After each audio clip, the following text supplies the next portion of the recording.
재테크, 사소하지만 이익이 되는 다양한 정보를 제공해 드립니다. 안녕하세요. 재테크 사이다의 진행의 강은혜입니다. 오늘은 이수민 아나운서와 함께 할게요. 안녕하세요. 반갑습니다. 네, 안녕하세요. 어서 오세요. 이수민입니다. 수민 씨, 제가 오프닝부터 영어를 좀 해야 될 것 같아요. 기대돼요. It's a wonderful life. 네. 아시겠죠? 이게 영화 제목이거든요. 이게 이 영화에서는 어떻게 이 영화 혹시 보셨나요? 저도 영화 꽤 좋아하는 편인데 사실은 처음 들어보는 영화예요. 그럴 수밖에 네. 없을 것 같아요. 좀 오래된 영화인데 그래요? 어쨌든 이 영화에서는요. 세상에서 가장 멋진 소리를 세 가지를 꼽더라고요. 그 첫 번째가 뭐냐면 바로 비행기 날아가는 소리. 너무 좋죠. 그리고 두 번째는 버스에 시동 거는 소리고요. 또 세 번째는 바로 기차가 출발하는 소리라고 합니다. 그래서 이 영화가 무려 1946년도 영화거든요. 그래서 70년 전이나 지금이나 이렇게 여행에 대해서 설레고 계속 꿈을 꾸는 것은 모두가 공통적인 생각인 것 같아요. 네, 맞습니다. 사실 이제 좀 날씨도 점점 더워지고 또 이제 6월이면은 거의 반 정도 돈 거잖아요, 1년이. 맞아요. 이때쯤 되면은 좀 휴식을 취하고 싶다 이런 마음이 간절해지는 것 같습니다. 네, 맞아요. 모든 일을 좀 제쳐놓고 당장 여행을 떠나고 싶지만 상황이 여의치는 않잖아요. 그렇다면 투자에 지친 여러분의 마음을 저희가 좀 따뜻하게 위로해드리는 시간을 가져볼 텐데 어떻게 시청자분들 위로해드릴까요, 수민 씨? 네, 저희가 여러분들 이제 고민으로 지치신 마음의 안식처가 되어드리겠습니다. 재테크 관련해서 고민이 있으신 분들은요, 전화를 통해서 0260078339번으로 참여하실 수가 있습니다. 전화 주시면 저희 세무사님이 언제든 이게 솔루션 드리고 있고요. 전화가 좀 부담스러우신 분들은 너튜브를 통해서도 저희 실시간으로 방송되고 있으니까요. 댓글을 통해 또 고민 남겨주시면 저희가 잘 이제 해결해 드리도록 하겠습니다. 네, 부동산 세금에 대해서 궁금증들 많으셨죠? 고민 갖고 계시면 주저하지 마시고 알려드린 참여 방법으로 적극적으로 참여해 주시기 바랍니다. 자, 그럼 재테크로 인한 여러분의 답답한 속이 좀 시원하게 뻥 뚫릴 수 있도록 저희 재테크 사이다 본격적으로 출발합니다.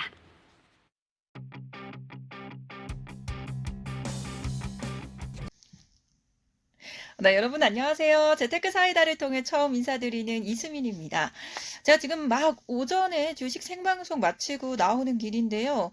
저도 매일매일 방송은 하지만 사실 이거 어떻게 내 재테크 관리해야 되나, 내 부동산 어떻게 해야 되나 고민이 정말 많습니다. 여러분도 그러실 것 같은데 저희와 함께 하시면서 정보도 얻어 가시고 고민도 해결해 보시길 바랄게요. 계속해서 재테크 사이다 이어집니다. 네, 저는 이제 일정을 마치고 제가 좋아하는 곳에서 좋아하는 차도 한잔하면서 좋아하는 TV도 보고 쉬려고 합니다. 우리 시청자분들은 가장 좋아하는 음식이 뭘까요? 제가 거기까지는 아직 파악을 못했는데 아마 가장 좋아하는 프로그램은 우리 재테크 사이다 아닐까 싶습니다. 자, 오늘도 알찬 정보로 많이 준비했으니까요. 우리 또 잠시 뒤에 다시 만나요.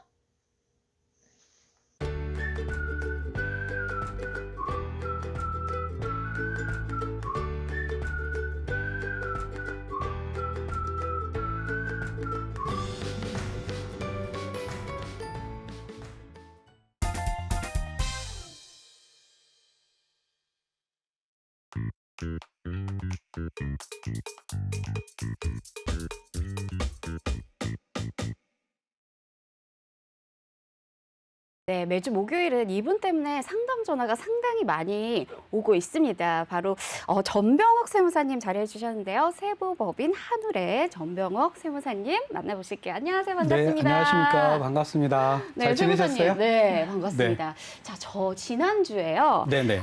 우리 새로운 내용 알려주시기 전에 시청자님께서 지난주에 이제 중종 소유 농지에 대해서 양도소득세 질문을 해주셨는데 네, 맞습니다. 그거에 대해서 좀 보충 설명을 해주시기로 했거든요. 예, 어떻게 맞습니다. 준비되셨습니까? 네네. 네, 지난주에 그럼 우리 부탁드릴게요. 지난주에 시청자님 질문 중에 종중이 농지를 양도할 경우에 감면을 받을 수 있는 방법하고 그리고 이제 농지를 작용을 못했을 때 그때 이제 일반과세 그러니까 네. 중과세가 안 되는 그런 부분을 얘기를 해주셨거든요. 네. 그래서 일단 그 부분을 먼저 네. 좀 설명을 드리도록 하겠습니다. 네. 네. 지난주에 우리 종중이 소유한 농지 양도할 네. 경우에 8년 작용을 하면은 네.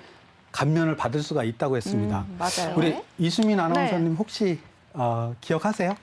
제가 정확히 기억을 하고 있죠. 네, 네네. 제가 필기까지 해놨는데요. 그러니까 네네. 종중이 회사가 되고 네. 종중원이 근로자의 형태처럼 네. 마치 이렇게 종중이 중심이 돼서 경작을 하게 되면은 네. 감면이 가능하다. 이렇게 네. 말씀해 주시지 않으셨나요? 네, 맞습니다. 네. 네네. 그러니까 경작의 주체가 종중이 되어야 그렇죠. 되는 겁니다. 네. 만약에 경작의 주체가 종중원이 되어서 경작을 하고 나서 일부 토지세를 주듯이 종중에다가 네, 일정한 금액을 지불을 하게 되면은 그러면은 작용이 안 되는 겁니다. 네. 근데 종중이 중심이 되어서 작용을 하게 되면은 그러면은 감면을 받을 수가 있는데요. 네. 이때 종중이 중심이 된다는 이야기는 조금 아까 말씀하셨듯이 종중이 회사의 어떤 그런 개념이 되고 종중원은 근로자가 되는 겁니다. 네. 그래서 근로자한테는 급여를 주죠. 그렇죠. 그렇죠? 그러면은 종중원이 경작을 해서 네. 나온 어떤 그런 소득에서 일정 부분을 급여 형태로 다 지급을 하게 되면은 그리고 그렇게 한 기간이 8년 이상이 된다. 네. 그랬을 때에는 그 종중이 소유한 농지를 양도했을 때 자경으로 인해서 8년 자경으로 감면을 받을 수가 있습니다. 자, 그런데 우리 그 시청자 질문 중에 그렇다고 하면은 1996년 1월 1일 이전에 취득한 농지의 경우에는 농어촌공사의 위탁 경영을 하지 않아도 일반 세율이 적용됩니까? 네, 하는 맞아요. 내용이거든요. 사실 요 규정 때문에 제가 좀 많이 좀 찾아봤거든요. 판례, 그다음에 예규 이런 내용들을 쭉 찾아봤는데요. 우리 그 시청자분께서 질문해 주신 내용은 농지의 경우에 사업용 농지에 해당이 되면은 중과세가 되지가 않습니다. 사업용 농지에. 근데 비사업용 농지에 해당이 되면은 일반 세율의 10%가 중과세가 되는 거예요. 10%.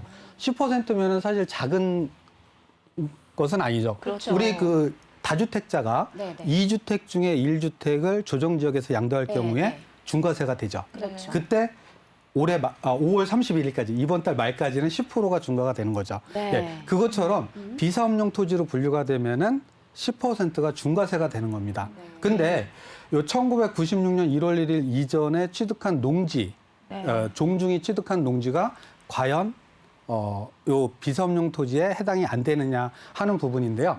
제가 그래서 사업용 토지, 비사업용 요건을 사업용 요건을 제가 좀 정리를 해왔습니다. 네. 자, 농지가 사업용 요건에 해당되는 거, 즉 제촌 자경을 의미하는 겁니다. 제촌 자경. 즉 그 농지가 소재한 소재지에 거주를 하면서 직접 경작을 하는 거죠. 이런 경우에 사업용에 해당이 되는 거예요. 그렇지 않고 내가 서울에 있으면서 네. 뭐 제주도에 있는 농지를 취득했다. 그러면 이거는 작용을 할 수가 없죠. 그렇다면 뭐로다 보는 거냐면 투자의 목적이라고 보는 거예요. 네. 그렇기 때문에 그러한 투자의 목적, 투기의 목적이라고 하면은 비사업용으로 분류를 해서 일반 양도소득세율의 10%를 추가적으로 과세를 하는 겁니다. 네. 자, 제가 조사를 해보니까요. 실제로 경작을 해야 되는 거예요. 농지를 실제 경작을 해야 되고, 자, 그러면은 내가 누군가의 도움을 받아서 경작을 하면 안 되냐? 도움을 받으셔도 됩니다. 사람을 써서 경작을 해도 된다는 거예요. 그렇지만은 자기 노동력이 2분의 1 이상 들어가야 되는 겁니다. 2분의 1 이상. 자, 여기에서 노동력이라고 하면은 내가 반드시 어떤 노동을 투입을 해야 되냐 하는 게 아니고요. 이 노동력에는 자본이 포함된 겁니다. 자본. 즉 뭐냐면은 내가 누군가를 시켜서 급여를 주든 아니면은 어떤 농기계 같은 네. 거를 임대를 해가지고 경작을 하든 뭐 그런 어떤 형태로 해서 경작을 해야 된다는 거예요. 즉 뭐냐면 실질적으로 내가 주체가 되어서 경작을 해야 된다는 이야기입니다. 그리고 종중의 경우에는 우리 시청자님께서는 1996년 1월 1일로 알고 계셨는데요. 2005년 12월 31일 이전에 종중이 취득한 농지는 네. 사업용으로 보는 겁니다. 작용한 거로 보는 거예요. 작용을 하지 않았어도. 그러니까 우리 시청자님은 요 1996년을 2005년 12월 31일로 기억을 바꿔주시면 됩니다. 네. 요 이전에 취득한 종중이 취득한 농지는 작용을 하지 않아도 실제 농사를 짓거나 이렇게 하지 않아도 양도했을 때 10% 중과세가 안 된다는 겁니다. 더 유리한 거네요. 예, 맞습니다. 네. 예, 예. 근데 우리 그 시청자분께서는 1996년 1월 1일로 알고 계셨는데 그거는 아니라는 겁니다. 네. 자, 그러면은 이러한 사업용에 해당되는 그러한 어떤 요건, 이렇게 작용으로 해서 해야 되는데, 자, 우리가 8년 이상 작용을 하게 되면은 감면을 받을 수가 있어요.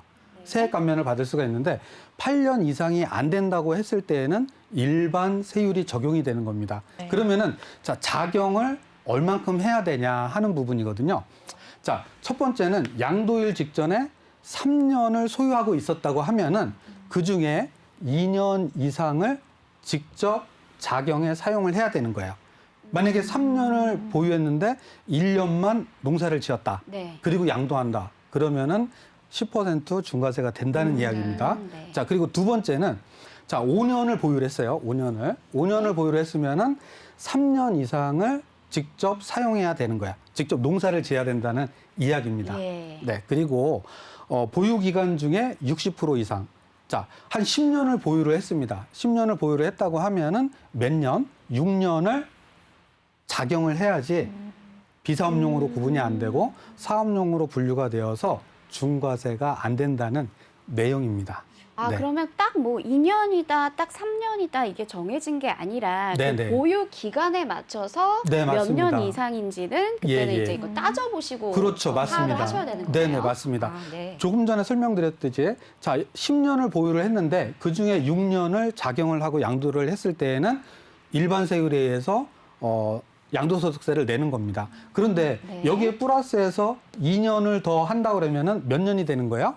8년이 되는 거죠? 네네. 그렇죠. 이렇게 8년이 되면은 세액 감면을 받을 수 있는 요건이 되는 거죠. 네. 예. 그래서 만약에 작용을 이렇게 1년, 2년, 3년, 4년, 5년, 6년 이렇게 하셨다고 하면은 뭐 특별히 내가 어떤 그 자금이 필요하지 않다고 하면은 8년을 채워서 농지는 양도를 하시게 되면은 세액 감면을 받으실 수가 있습니다. 그래서 요 감면을 이용하시게 되면 세금을 거의 내지 않고 농지를 양도를 하실 수가 있는 겁니다. 네. 네. 그래서 지난주 AS는 이렇게 마치도록 하겠습니다. 네. AS까지 역시 철저히 해주시는 우리 세무사님. 그래서 얼마나 이제 보유를 하고 그거를 또 경작을 했는지 그 부분을 좀 따져보시고 그 정확한 기간을 산출해 보셔야지 정확하게 이제 그 세금 관련돼서도 답이 나올 것 같습니다. 그래서 AS 도와드렸고요. 저희가 또 이후에 전화 상담을 통해서 또 간단히 또 AS 또 한 번 짚어드릴 거니까 조금만 기다려주시면 그것도 함께 시청해 보시면 좋을 것 같습니다. 자, 그러면요. 저희가 지난주 AS 도와드렸고 자, 이번 시간에는 세무사님 어떤 강의를 또 준비를 해주셨을까요? 네.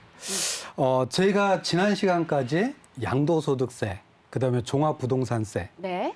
그리고 소득세, 그리고 우리 증여세, 네. 여러 그 세금 부분에 대해서 이야기를 했는데요.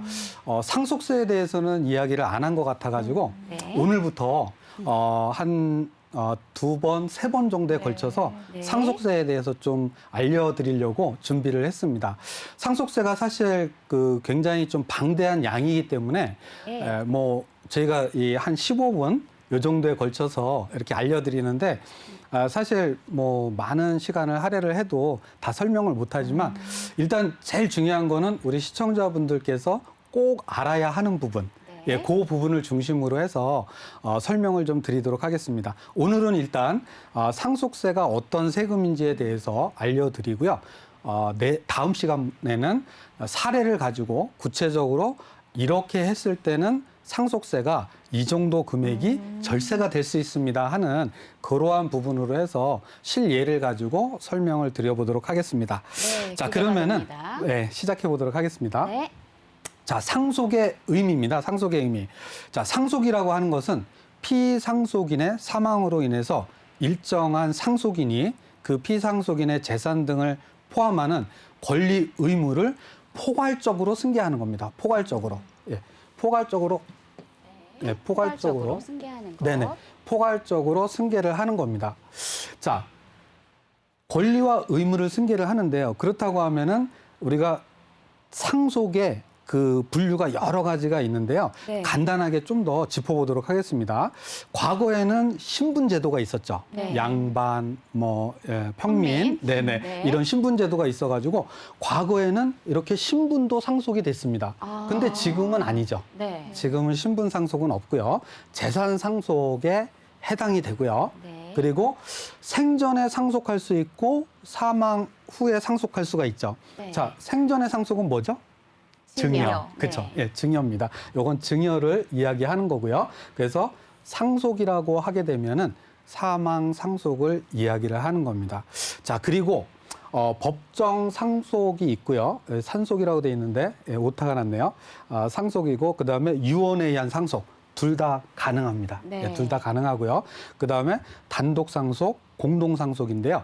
단독 상속이라고 하면 각자 받은 부분을 기준으로 해서 상속세를 계산하는 거를 단독 상속이라고 이야기를 하고요. 저희는 공동 상속입니다. 즉 하나의 전체를 상속 재산으로 해서 세액을 계산하는 공동 상속 재산을 규정을 하고 있고요. 그다음에 강제 상속, 임의 상속.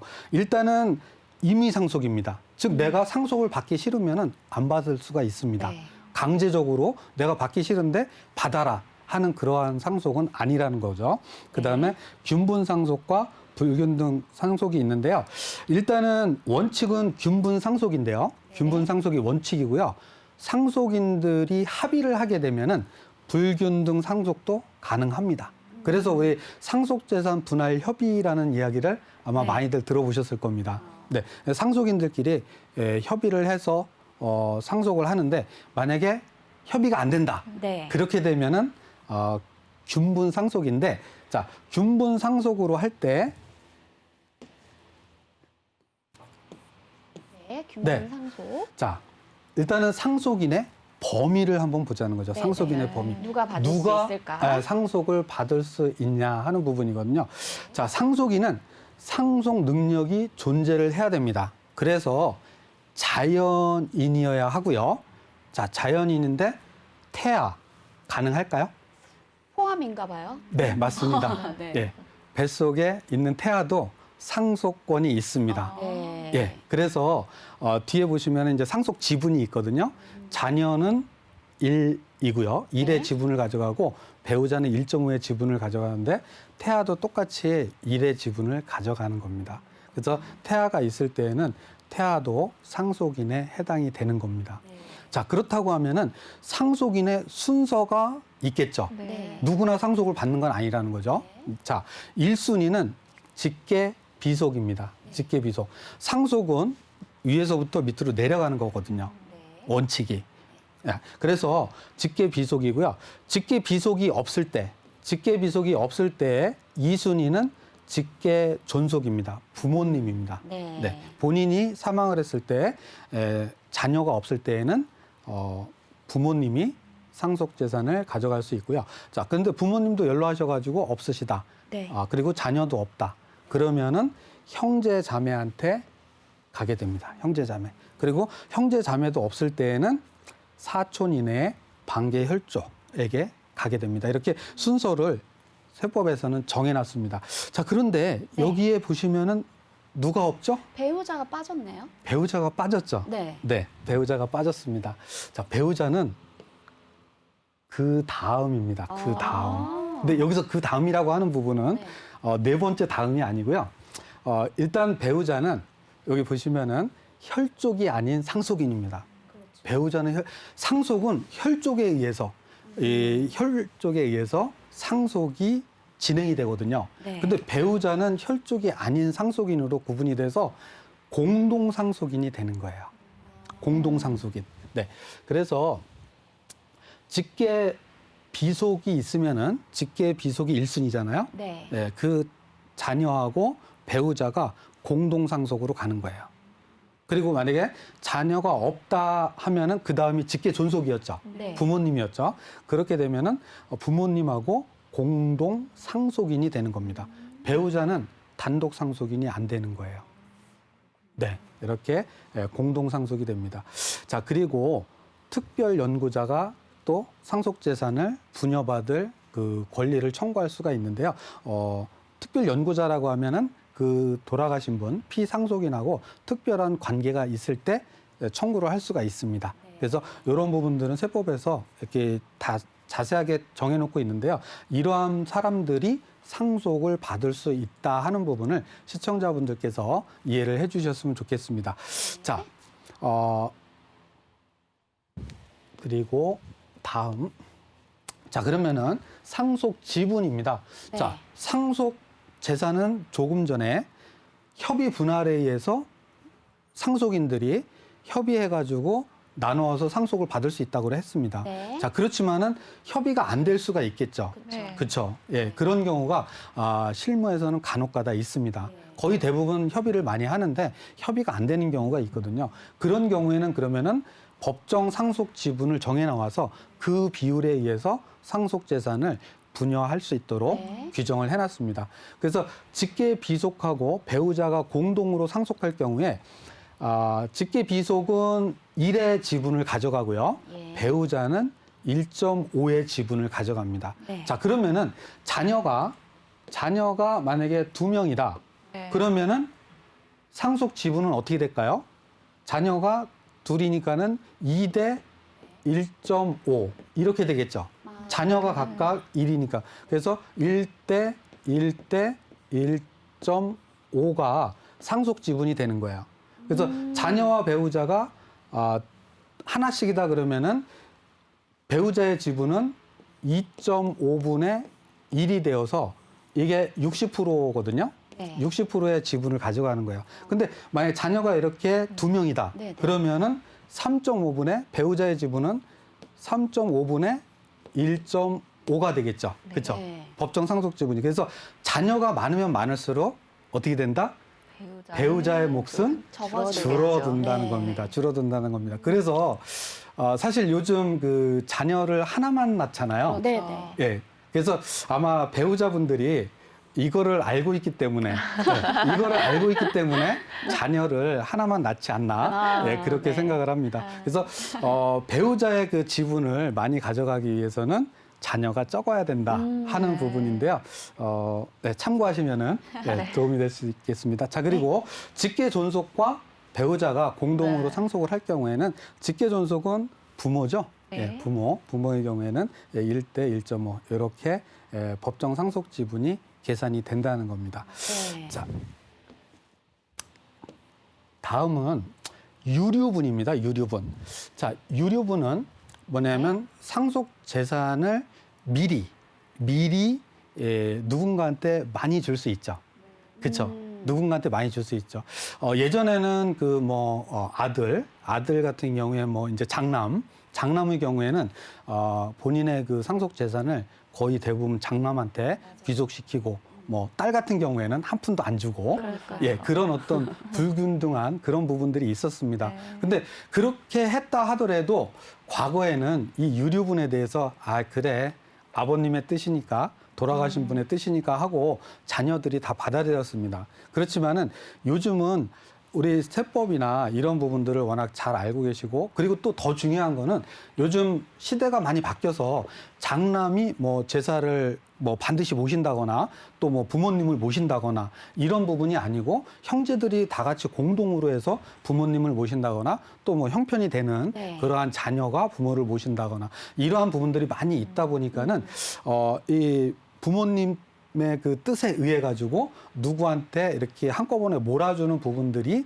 있다 하면은 이 유류분이라는 거를 이제 알게 되면 청구를 할 수가 있습니다. 네. 자, 유류분이라고 하는 거는 그렇게 누군가한테 돌아가신 분이 한꺼번에 몰아서 재산을 주었을 때 그때 상속인에게 최소한의 상속 재산이 귀속되게 하는 지분을 이야기를 하는 겁니다. 그래서 나도 자녀인데 한 푼도 못 받으면은 좀 억울하잖아요, 그렇죠? 그럴 수 그런 있죠. 부분들을 이제 법에서 구제를 해주겠다 해서 요 유류분에 대한 내용을 상속세법에서도 명시를 해놓고 있습니다. 네. 자, 그러면 유류분은 어떻게 되냐면요, 자 직계비속하고 배우자 이렇게 상속을 받을 경우에 법정 상속 지분의 2분의 1입니다. 2분의 1. 자, 네. 우리 그 자녀 같은 경우에는 1이라고 했죠. 네. 그렇죠? 법정 상속 지분이 1입니다. 그리고 배우자는 1.5입니다. 네. 그렇죠? 자, 여기에 50%입니다. 자, 그러면은 0.5가 되겠죠. 네. 그렇죠? 자녀는 0.5가 되고 배우자는 0.75. 그렇죠? 0.75가 유류분에 해당이 되는 겁니다. 즉 상속 재산이 예를 들어서 10억이다 했을 경우에 배우자와 자녀가 있다고 하면은 배우자 몫은 원래 6억이 된다고 그랬죠? 네. 60%니까. 그렇죠. 그렇죠. 그렇다고 하면은 배우자가 하나도 못 받고 자녀한테 모든 걸 다 상속을 해줬다 했을 네. 때 요 배우자가 청구할 수 있는 금액은 요 6억이 아니라 6억의 50%, 2분의 1. 3억. 얼마냐면 3억을 네. 유류분으로 청구를 할 수가 있는 겁니다. 네. 네, 할당이 안 되더라도 최소한 그 금액 정도는 네. 청구해서 받을 수가 있다는 네, 받을 수 측면이네요. 있다는 내용입니다. 네. 예. 그래서 만약에 자녀한테 한 푼도 안 주고 배우자가 다 가져갔다. 네. 그랬을 때에는 자녀도 청구를 할 수가 있습니다. 그러면 10억이라고 하면 원래 4억인데 네. 거기에 50%인 2억을 청구할 수가 있게 되는 겁니다. 네. 그리고 직계 존속과 형제 자매가 상속을 받을 수 있는 권리가 있는데 하나도 못 받았다. 네. 그랬을 때에는 법정 상속 지분의 3분의 1에 해당하는 부분, 그 부분을 청구할 수가 있는 겁니다. 자, 그런데 이런 유류분에 대해서 뭐 계속해서 이 기간 청구할 수 있는 그 유효 기간을 남겨두는 게 아니고요. 민법에서는 소멸시효라고 하는 제도를 두어서 요 유류분이 있었지만은 10년 동안 상속이 개시된 이후에 10년 동안 청구를 하지 않게 되면은 그러면은 어떻게 된다?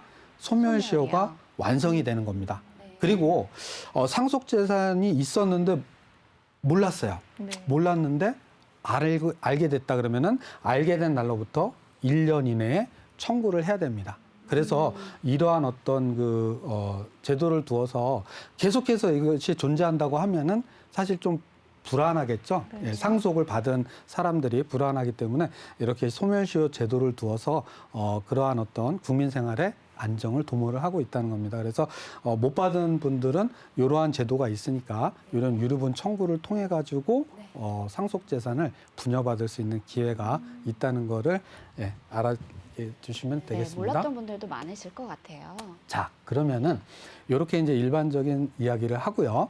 자, 상속세 계산 구조만 설명을 좀 드리고 나머지 부분은 또 다음 시간에 알려드리도록 하겠습니다. 네. 자, 우리 상속세 계산 구조를 보면요, 상속세를 절세할 수 있는 부분이 이 상속 계산 구조 안에서 우리가 살펴볼 수가 있습니다. 제가 간단하게 짚어드리도록 하겠습니다. 자, 상속세 계산 구조에서 상속 재산은 본래의 상속 재산가액에다가 간주 상속 재산, 그다음에 추정 상속 재산을 더합니다. 자, 간주 상속 재산이라고 하는 부분은 뒤에서 자세하게 설명을 드릴 건데요. 상속 개시 당시에는 자산으로다가 나타나지 않았습니다. 그렇지만 돌아가심으로 인해 가지고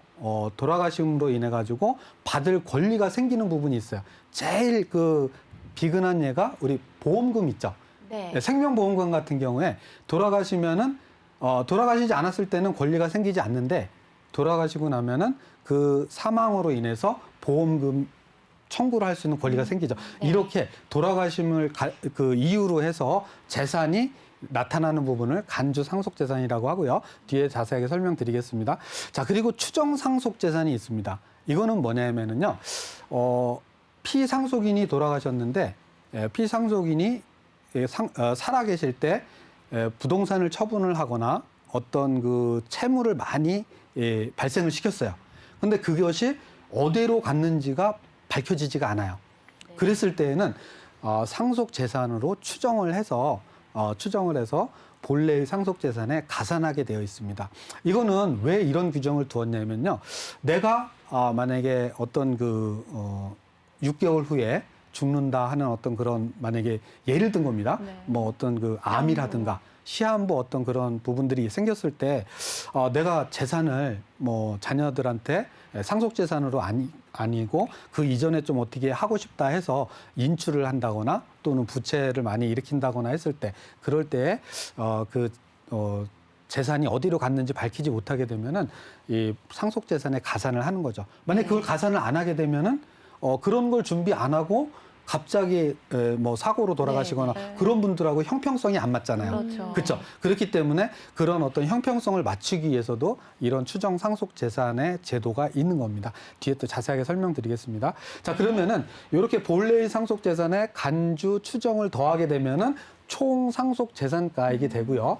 이 총 상속 재산가액에서 비과세 상속 재산이 있습니다. 뭐 공익 재산에 과세가액 불산입이죠. 공익재산에 출연한다거나 또는 국가 등에 뭐 출연된 재산 이런 경우에 비과세 재산, 과세가액 불산입, 우리 그 공익법인의 공익재단에 기부를 한다거나 하는 그러한 재산들은 이렇게 과세가액 불산입을 합니다. 우리 그 얼마 전에 우리 그 이건희 회장님께서 네. 소장하고 계신 많은 그 미술품을 어디에다 기증을 하셨죠. 네. 그렇죠. 그런 금액들은 과세가액 불산입에 해당이 되는 겁니다. 그래서 이러한 재산들은 상속재산에서 공제를 해주고요. 그렇게 하게 되면 과세 대상 상속재산가액이 계산이 되고 여기에서 공과금. 자, 6월 1일 기준으로 해서 뭐가 생기게 됩니까? 재산세 부과 기준 성립일이죠. 6월 1일. 자, 상속이 7월 1일 날 개시가 됐어요. 그러면은 6월 1일 시점에서 받는 그 재산가액에 대해서 어떻게 됩니까? 재산세가 부과가 되죠. 그럼 그 재산세 부분은 어떻게 된다? 공과금으로 공제를 할 수가 있는 겁니다. 그리고 장례를 치르면서 들어간 장례 비용 그리고 채무액 이런 부분들은 과세 대상 가액에서 공제를 해주게 됩니다. 자, 그런데 요 과세 대상 재산 상속가액에 상속재산에 가산하는 게 있습니다. 뭐냐면은 10년 전에 10년 이내에 증여한 재산입니다. 상속인한테 10년 이내에 증여한 재산은 어떻게 된다? 다시 상속재산에 가산이 돼서 상속세를 계산을 하고 거기에서 증여세를 냈다고 하면 그 증여세를 공제를 해주는 겁니다. 예, 이런 어떤 구조를 두고 있습니다. 그래서 많은 분들께서 사실 요즘 그 증여 부분에 대해서 문의를 많이 하고 계시는데요. 증여를 하시는 분이 혹시 10년 이내에 이렇게 상속이 개시가 될 가능성이 있다 할 경우에는 10년 이내에 증여받은 재산이 다시 상속재산에 포함이 되어서 세금을 내게 됩니다. 그렇기 때문에 두 번 세금을 내는 그런 어떤 부분들이 물론 증여세액을 기납부세액으로 공제를 해주지만은 이러한 부분들을 다시 한번 검토를 해보시는 것이 절세를 하는 부분입니다. 그래서 제가 실예를 가지고 다음 시간에 또 설명을 드리겠습니다. 그리고 오늘 설명은 여기까지만 드리도록 하겠습니다. 그래서 다음 시간에 나머지 부분 설명드리도록 하겠습니다. 지금 시청자분들께서 많이 대기를 하고 계셔가지고 오늘 그 상속세에 대한 이야기는 여기까지 해서 마무리하고 다음 시간에 이어서 하도록 하겠습니다. 네, 마치도록 하겠습니다. 네, 많은 분들이 궁금하신 내용을 정리해 주신 것 같아요. 세무사님께서 또 다음 주에 다시 이어서 상속세에 관한 이제 사례도 들어주신다고 하니까 그때 또 기다리셨다가 많은 도움 받아보셨으면 좋겠습니다. 자, 그러면 지금부터는요, 여러분들의 그 부동산 세금 관련된 고민 해결해 드리는 시간을 가져보도록 할게요. 전화 주신 시청자분들이 많으신데요. 먼저 첫 번째 시청자부터 만나보도록 하겠습니다. 여보세요? 여보세요? 네, 안녕하세요, 시청자님. 네. 네, 어떤 거 고민 해결해 드릴까요? 세금 관련돼서 뭐가 궁금하신가요? 지난주에 네. 여기 질문하다가 답변이 연구 하셔가지고 다시 답변해 주신다고 하신 분인데요. 지난주에 전화 주셨던 시청자님이시구나. 예. 네. 지금 앞에 강의 들은 거 좀 참고가 되셨나요, 시청자님? 네, 그거 참고가 됐고요. 네, 그럼 추가적으로 궁금하신 점 있으시면 저희가 해결해 드리도록 하겠습니다. 그 정중 소유 농지의 양도소득세 중과 부분에 대해서 네. 여보세요? 네, 듣고 있습니다. 말씀해 주세요. 농어촌 공사에다가 위탁 계약을 하면은 96년 1월 1일 이전 취득 농지에 대해서는 그 위탁 계약을 하지 않아도 일반 양도세율을 적용을 받을 수 있다고 하는 얘기가 있는데 그게 맞는 것인지 그게 어느 규정이 있어서 그렇게 되는 건지 좀 알고 싶어서 지난번에 질문했었거든요. 네네. 그거 다시 한번 정리를 도와드릴까요, 신청자님? 네. 네, 그럼 예. 세무사님께서 아까 강의에서도 말씀 주셨지만 다시 한번 정확하게 설명해 드릴게요. 네. 네. 네네. 안녕하세요. 시청자님. 예, 안녕하세요. 반갑습니다. 네네. 네. 네. 감사합니다. 예. 예, 조금 전에 제가 그 종중이 받은 농지가 비사업용에 해당이 안 되고 사업용에 해당이 되는 그러한 부분에 대해서 간략하게 설명을 드렸는데요.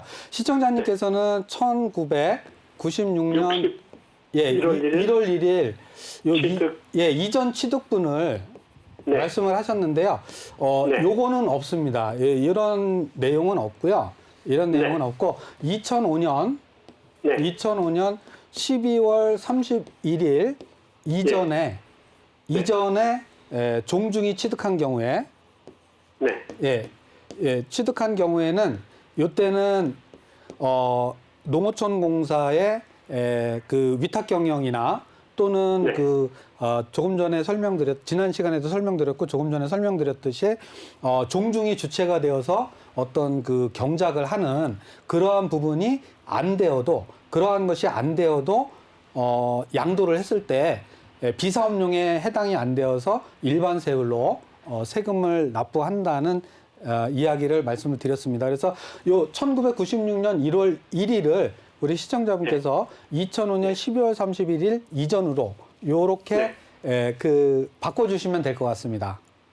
그러면 2005년 12월 31일 이전에 취득한 종중농지에 대해서는 네. 일반 세율을 적용받을 수 있다는 말씀이시죠? 네네. 언제든지 그냥 양도해도 어떤 자경이나 또는 위탁 경영을 하지 않아도 일반 세율에 의해서 양도소득세를 내시면 됩니다.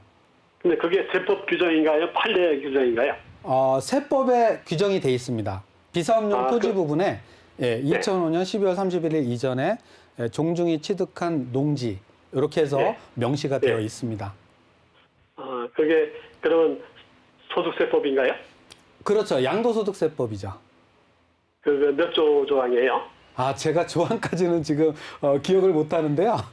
네. 그거는 제가 다음 시간에 그러면은 다시 조항을 알려드리도록 네. 하겠습니다. 네. 알겠습니다. 감사합니다. 네네네. 네, 시청자님. 또 추가적으로 궁금하신 거 있으면은.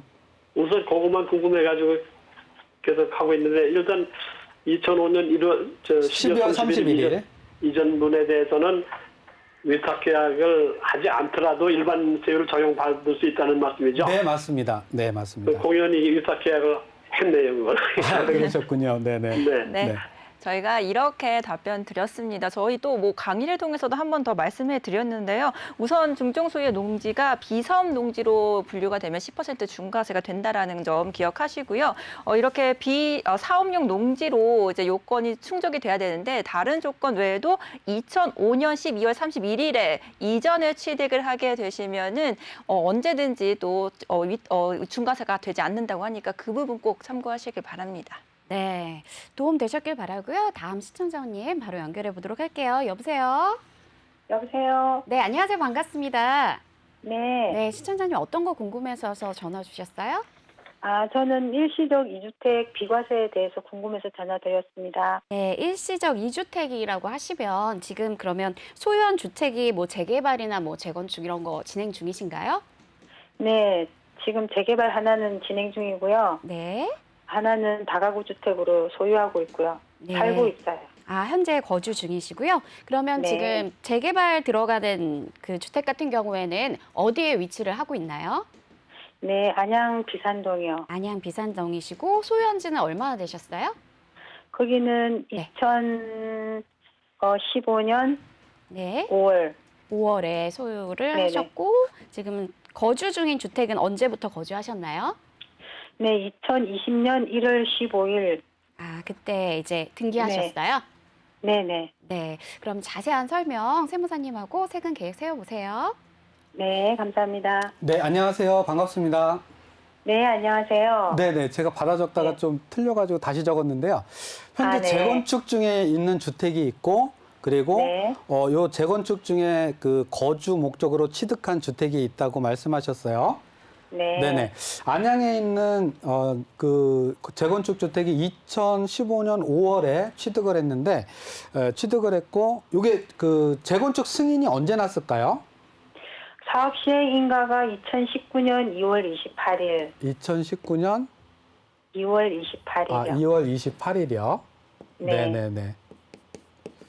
네, 시행 인가가 났고요. 그 다음에 그런데 네네. 네, 그런데 그 사이에 예예. 저희가 이제 샀다가 팔았던 주택이 있어요. 아 네네네. 취득했다가 양도요. 네. 예예예. 요거는 언제 취득해서 언제 양도하셨죠? 이거는 2018년 2월 10일 날 매수하고 2월 10일 취득했다가 2019년 12월 30일 매도했어요. 2019년 12월 30일 예, 양도요. 네네. 예, 예. 양도. 그래서 이제 이게 지금 현재 거주하고 있는 다가구 주택이 네네. 일시적 2주택이 되는지. 아, 네네. 네. 네. 자, 그러면 거주주택 제가 못 받아 적었는데 요거는 어디에 위치하고 있죠? 이거는 지금 분당이요. 분당에 있고요. 네. 예, 분당에 있고 취득하신 게 20년 1월 15일 1월 정기. 15일. 아, 네네. 네. 네. 취득해서 지금 거주 중에 있으시고요. 네네. 네. 아, 네. 제가 좀 설명을 드리겠습니다. 우리 그 네. 재건축이 소유하고 있는 주택이 재건축이 시행이 된 경우에는 거기에 거주를 할 수가 없기 때문에 이 재건축 기간 동안에 거주할 주택을 취득해서 1년 이상 거주하고 그리고 재건축 주택이 준공되기 전에 양도를 한다거나 준공된 이후에 2년 이내에 양도를 하고 요 재건축 주택으로 세대 전원이 이사를 하게 되면은 전입을 하게 되면은 그러면은 거주 주택을 비과세를 받을 수가 있습니다. 자, 그런데 우리 시청자분께서는 그 재건축 중에 2018년에 취득했다가 2019년도에 양도한 주택이 있기 때문에 자, 지금 요 2020년 1월 15일에 취득해서 거주하고 있는 주택이 거주주택 비과세를 받을 수 있냐 하는 그러한 질문이시죠? 맞습니까? 네. 네, 아, 맞습니다. 네네네. 자, 우리가 양도소득세의 비과세가 되느냐 안 되느냐 하는 부분을 판단하는 기준은 언제냐면 양도일 기준입니다. 양도일. 네. 예, 양도일 기준입니다. 자, 양도일 기준이라고 하면은 양도일은 잔금 지급일이나 또는 소유권 이전일을 이야기하는 겁니다. 그래서 네. 요 양도일 기준으로 해서 판단을 하기 때문에 양도 시점에서 재건축 주택이 있었다고 하면은 그 양도하는 주택이 1년 이상 거주한 주택이고 사업 시행 인가일 이후에 취득한 주택이라고 하면은 그러면은 받으실 수가 있는 거예요. 기존에 네. 그 사이에 이 거주주택의 요 중간에 뭐 새로운 주택을 취득했다 양도해서 어떤 뭐 세금을 냈다거나 하는 그러한 부분들이 있었다고 해서 요 거주주택 비과세가 해당이 안 된다 하는 거는 아닙니다. 자, 그런데 네. 지금 우리 그 세법이 개정이 됐죠. 어떻게 개정이 됐습니까? 2021년 1월 1일 이후에는 1주택을 보유하다가 양도를 했을 때 그랬을 때 비과세를 받고 2주택을 가지고 있다가 그 중에 하나의 주택을 양도했을 때 그 주택을 양도한 시점부터 1주택을 보유한 시점부터 비과세를 받는 거죠. 그렇죠? 우리 시청자분은 2021년 1월 1일 이전에 이러한 상황들이 발생을 했기 때문에 네. 그거하고는 상관이 없는데 제가 시청자분들께 좀 추가적으로 설명을 드리는 겁니다. 2021년 1월 1일 그러니까 지금 현재 만약에 이런 어떤 상황이다고 해서 이것이 2021년 만약에 3월 31일 날 만약에 양도를 했다.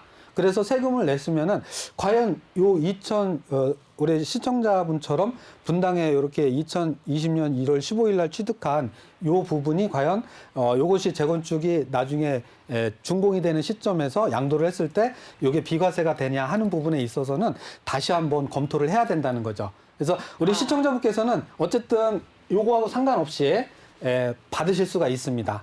네. 네. 네. 그러면은 저희가 그 네. 일반 과세로 네, 다 수장님 저희가 취급할 때 여기까지 설명을 드리고 더 중요한 사항은 네. 또 다음에 다시 전화 주시면 상담 드리도록 하겠습니다. 저희 무조건 양도소득세 판단 기준은 양도의 기준이라는 거 참고하시길 바랍니다. 네, 시간 관계상 다음 시청자분 연결해 볼게요. 여보세요? 네, 여보세요? 네, 여보세요? 네, 시청자님 어떤 거 궁금해서 연락 주셨어요? 아, 예, 제가 투자 목적으로, 네, 투자 목적으로요. 예, 네, 시청자님 월계동에 지금 있는 TV 아파트를 소리가 좀 매수해서 나서 TV 소리를 네, 좀 거주하고 무음으로 있는데요. 해주시겠어요? 네, TV 네? 소리 좀 무음으로 부탁드립니다. 소리가 울려서요.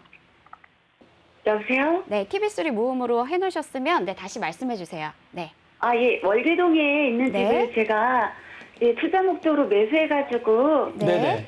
예, 거주하고 있는데 네. 예, 그게 작년 12월 달에 매수를 했어요. 네. 네네. 예, 그래서 아직 뭐 거주 요건 채우려면 7개월이 남아 있는데 네. 예, 그 거주 요건을 채우고 만약에 자녀한테 이거를 증여를 하게 되면 증여 때는 어떻게 나오는 건지 아니면 아. 이거를 그냥 가지고 있다가 제가 네. 다른 주택을 사고 싶은데 예, 그 월계동에 있는 미미삼이라는 아파트를 그 9억 5천 정도에 사고 싶은데 그거를 취득세 중과서 사고 이걸 나중에 팔게 되면은 그랬을 때는 종합부동산세라든가 비산세라든가 그런 건 네네. 어떻게 되는 건지 시청자님 이거 그런 바로 점을 세무사님 좀 여쭤보고 연결해 싶어서요. 드릴게요. 아, 네, 네네. 증여세 네, 확인해 보시기 시청자님. 바랍니다. 네, 안녕하세요. 네, 예, 아, 네네. 안녕하세요. 궁금한 게 네. 너무 많으시군요. 자, 우리 네. 월계동에 지금 투자 목적으로 사셨는데 거주를 하신다. 네. 그러면 지금 주택이 한 채인가요? 네, 현재는 하나예요. 아, 현재는 지금 월계동 주택 1주택이라는 거죠? 네. 네, 1주택이고. 자, 그리고 이제 지금 거주 요건을 충족을 하고 그리고 자녀한테 증여를 하고 싶으시다고요? 아, 그게 만약에 집이 이제 안 팔리게 되면 자녀한테 증여하게 되면 비용이 어떻게 발생이 되나 해서요. 아, 당연히 자녀한테 증여하게 되면은 네, 증여세를 납부를 해야 되고요. 자, 그런데 제가 네. 우리 시청자님 같은 케이스라고 하면은 자녀한테 증여를 하기보다는 거주 요건을 충족을 시켜서 양도를 네. 하시면서 비과세를 받으시고 그리고 또 새로운 주택 지금 취득하고 싶으시다고 했잖아요. 네. 예, 그 주택을 취득해서 이렇게 네. 이전에 가시면서 비과세를 받으시는 게 증여를 하시는 것보다는 훨씬 더 절세를 할 수 있다고 생각이 됩니다. 예, 그런데 그렇게 해서 하면 좋긴 한데, 네. 제가 이제 이 집을 팔기 전에 집값이 자꾸 올라가니까 그게 사고 싶어서 미리 사놨다가 저희 집이 이제는 그거를 그러니까 거주권 채우고 나서 전세 끼어 있는 집이든 해서 뭐 2년 정도 있다가 입주될 수 있는 거 사놓고 네. 저희 집을 이제 그 2년 안에 팔게 되면 네. 집이 잘 안 팔리기 때문에 아, 그랬을 집이 잘 때 안 좀 어떻게 팔리기 돼? 때문에요? 네, 저희 집이 잘 매도가 안 돼서 네, 네, 네. 네, 그랬을 때는 어떻게 하면 좋을까 싶어서요. 아, 네. 그러니까 저기 일시적 네. 2주택으로 해서 비과세를 받고 싶은데 혹시 네. 이게 매도가 안 되어서 네. 세금을 낼까 봐 걱정이 되신다는 거죠? 네. 예, 그럴 경우에는 이제 자녀한테 증여하는 부분을 고려를 하시겠다는 거죠? 네. 아, 네. 네네. 그거는 뭐, 저는 현명하신 방법이라고 생각합니다. 그리고, 만약에 그렇게 해서 자녀한테 증여를 하실 때에는, 지금 1세대 1주택 비과세를 받으실 수 있는 어떤 그런 상황이기 때문에, 전세를 놓고, 새로운 주택으로 이전을 하시고, 그 전세를 포함해서 자녀한테 부담부 증여를 하게 되면은, 1세대 1주택 비과세 요건을 채우고 주택이 한 채이기 때문에 요 부담부에 해당하는 양도소득세를 안 내실 수가 있어요. 양도소득세가 비과세를 받으실 수가 있습니다. 네, 그래서 이런 여기까지만 부분들은 시간 차후에 관계상 고려하시면 죄송하지만 좋겠습니다. 도움을 도와드리도록 하겠습니다. 네, 그러니까 궁금하신 점은 언제든지 무료 상담 전화 이용해 주시면 되겠습니다. 전병헌 세무사님과는 여기서 인사드릴게요. 고맙습니다. 네, 감사합니다. 네, 저희가 준비한 소식은 여기까지입니다. 시청해 주신 여러분 고맙습니다.